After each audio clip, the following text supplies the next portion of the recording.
ओम नमो भगवते वासुदेवाय नमः। जय श्री हरि प्रिय भक्तगणों, स्वागत है आप सभी का आपके अपने चैनल ज्ञान अर्थ में। बहुत बहुत स्वागत है आप सभी को पुत्रदा एकादशी की हार्दिक शुभकामनाएं। संतान सुख से वंचित है या फिर बच्चे की तरक्की और अच्छा स्वास्थ्य पाना चाहते हैं तो सावन पुत्रदा एकादशी का व्रत जरूर करें। जाने सावन पुत्रदा एकादशी की व्रत की सही तारीख, शुभ मुहूर्त, पूजा विधि के बारे में। संतान सुख, बच्चे की खुशहाली, तरक्की और उसे हर संकट से बचाने के लिए साल भर में महिलाएं कई व्रत रखती हैं। उसमें से एक है सावन माह की पुत्रदा एकादशी। सभी एकादशियों का अपना महत्व होता है। मान्यता है कि पुत्रदा एकादशी का व्रत अपने नाम स्वरूप संतान को अच्छा स्वास्थ्य, दीर्घायु प्रदान करने वाला माना गया है। संतान प्राप्ति के लिए भी महिलाएं ये व्रत करती हैं। सावन माह के शुक्ल पक्ष की एकादशी तिथि 15 अगस्त 2024 को सुबह 10:26 पर शुरू हो जाएगी और 16 अगस्त 2024 को सुबह 9:39 पर इसका समापन होगा। एकादशी का व्रत उदय तिथि से मान्य होता है, इसलिए सावन पुत्रदा एकादशी 16 अगस्त 2024 को रखा जाएगा। पूजा मुहूर्त क्या रहेगा?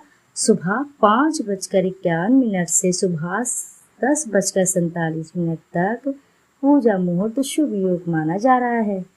व्रत का पारण कब करना है? 17 अगस्त 2024 को सुबह 5:51 से सुबह 8:05 तक आप व्रत का पारण कर सकते हैं। यह बहुत ही शुभ मुहूर्त माना जा रहा है और बहुत ही मंगल समय माना गया है।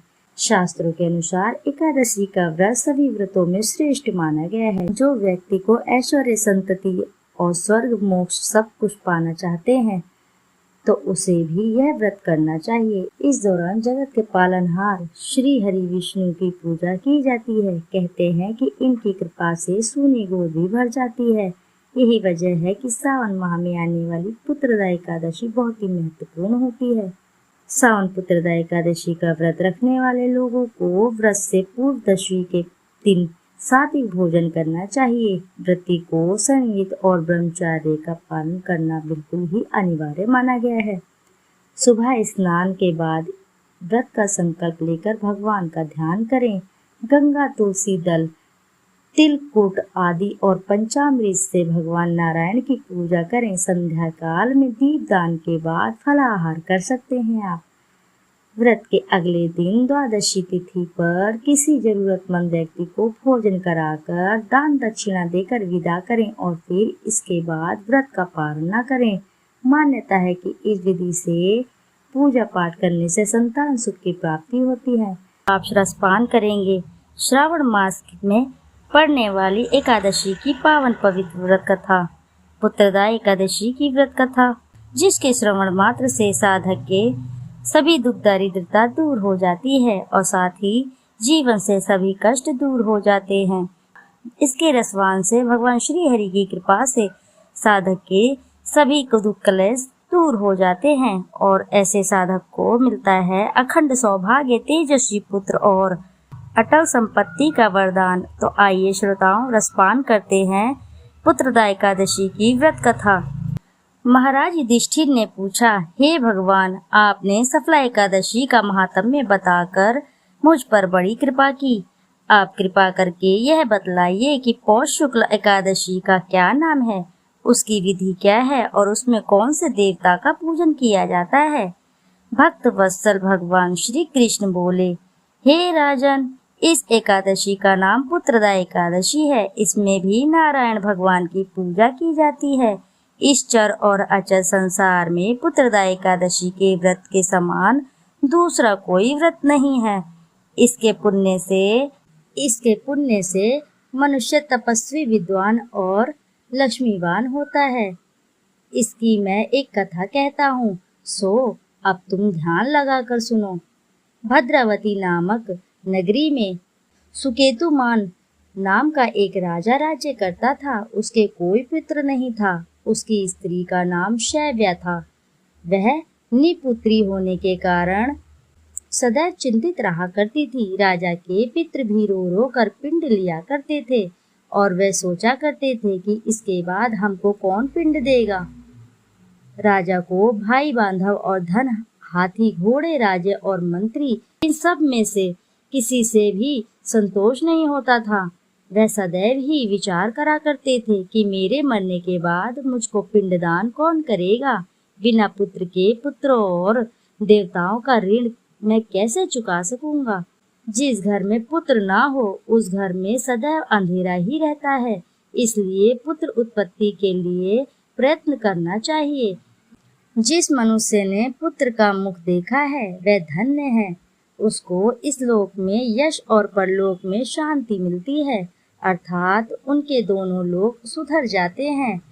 पूर्व जन्म के कर्म से ही इस जन्म में पुत्र, धन आदि प्राप्त होते हैं। राजा इसी प्रकार रात दिन चिंता में लगा रहता था। एक समय तो राजा ने अपने शरीर को त्याग देने का निश्चय किया, परंतु आत्मघात को महान पाप समझकर उसने ऐसा नहीं किया। एक दिन राजा ऐसा ही विचार करता हुआ अपने घोड़े पर चढ़कर वन को चल दिया। तब तथा पक्षियों और वृक्षों को देखने लगा। उसने देखा कि वन में मृग, व्याघ्र, सुअर, सिंह, बंदर, सर्प आदि सब भ्रमण कर रहे थे। हाथी अपने बच्चों और हाथिनियों के बीच घूम रहा था।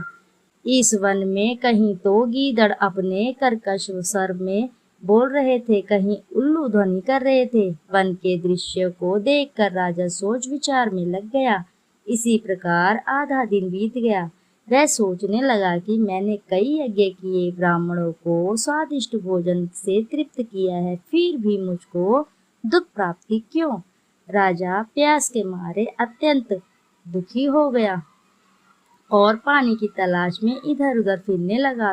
राजा ने एक सरोवर देखा। उस सरोवर में कमल खिले थे तथा सारस, हंस, मगरमच्छ आदि विहार कर रहे थे।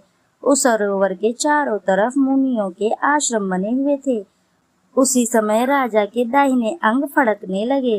राजा शुभ शकुन समझ घोड़े से उतरकर मुनि को दंडवत प्रणाम कर कर बैठ गया।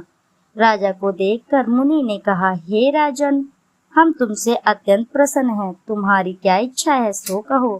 राजा ने पूछा, महाराज आप कौन हैं और किस लिए यहाँ आए हैं, कृपया करके बताइए। मुनि कहने लगे कि हे राजन, आज संतान देने वाली पुत्रदा एकादशी है। हम लोग विष्णुदेव हैं और इस सरोवर में स्नान करने के लिए आए हैं। यह सुनकर राजा कहने लगा कि महाराज, मेरे कोई भी संतान नहीं है। यदि आप मुझ पर प्रसन्न हैं तो एक पुत्र का वरदान दीजिए। मुनि बोले, हे राजन, आज पुत्रदा एकादशी है, आप अवश्य ही इस व्रत को करें। भगवान की कृपा से अवश्य ही आपके घर में पुत्र होगा।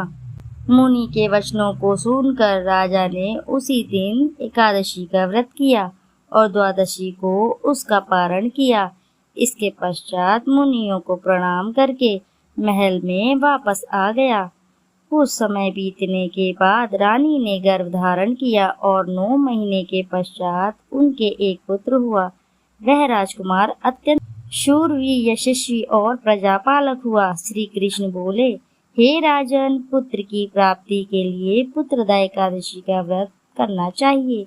जो मनुष्य इस महात्म्य को पढ़ता है या सुनता है उसे अंत में स्वर्ग की प्राप्ति होती है।